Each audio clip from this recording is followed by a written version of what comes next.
Welcome back to the Corporate Governance Program. I'm Amir Qureshi and our guest today is Mr. Kassar Naseem. Can we talk now a little bit about shareholder rights, because we're talking about the questions or the key considerations for directors. Can you talk a little bit about the shareholder rights and how that fits into the picture? Again, an essential component of corporate governance is, like we again know, we've been talking about it in all these episodes, is equitable treatment of all stakeholders, especially minority shareholders.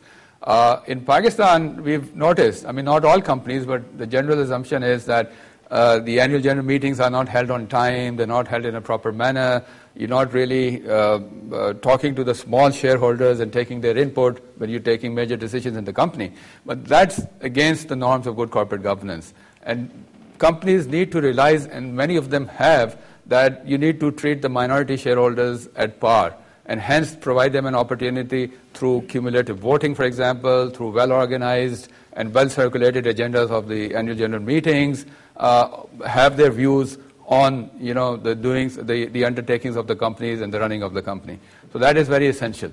And the board of directors, again, is responsible to ensure that, because they are accountable to the shareholders, and not just the majority, but also to the minority shareholders. So that's something that, do you have a system in place when you're sitting on a board of a company that ensures that you can provide accountability to even minority shareholders? It's better to target the next generation. And I think that is always a good idea, because I remember when we walked into the corporate world, we were totally unaware of what type of issues we would face. Least of all corporate governance and issues of corruption and those sort of. So we learned those, but we weren't really equipped to deal with them. So the future generations should be able to deal with those issues in an effective manner, and that is the reason we're doing it for law students, for MBA students. We've actually done it for the judiciary, for judges actually, because a lot of them, if not all, would at some stage of their career be sitting in judgment on commercial disputes or corporate governance disputes actually.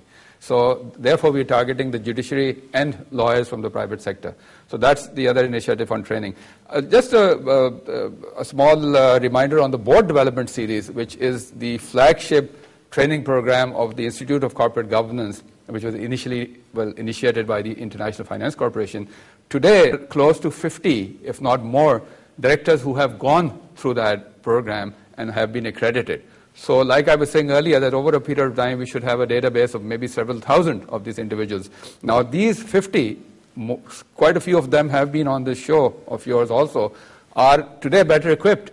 And I know for a fact, and again, I think they've been on your show, especially the family-owned enterprises, I think the first or second episode, who have actually gone back into their respective institutions and started implementing these corporate governance practices. And I think we'll be talking about the implementation, so I'll hold on over here. So that is because of that training and that exposure. We've received very positive feedback to this program, as you know. We've been sharing this with you. But one of the key points people have been asking about is, how do they go about implementing good governance in their organization? So if it's okay with you, we'd like you to come back yet again next week and talk to us about implementing corporate governance systems in an organization. I think that would be an excellent idea, because it would be a sort of a grand finale for all these episodes that we've had. And I think that will be the important episode, the most important episode, and we'll talk more about it when we're here. Well, thank you for being here today. We look forward to having you with us next time. Thank you very much. Before we go, just a recap on the 4 key principles of corporate governance that we've been talking about in past episodes, and lots of our guests have also mentioned. But let me just highlight them for you once again. The first one is accountability. Of course, companies need to ensure that management is accountable to the board of directors. The second aspect of good corporate governance is fairness. All shareholders should be treated fairly and equitably. Third one is transparency. A company should be transparent in all of its dealings with stakeholders, including, of course, the minority shareholders that we spoke about today. And finally, it's about responsibility.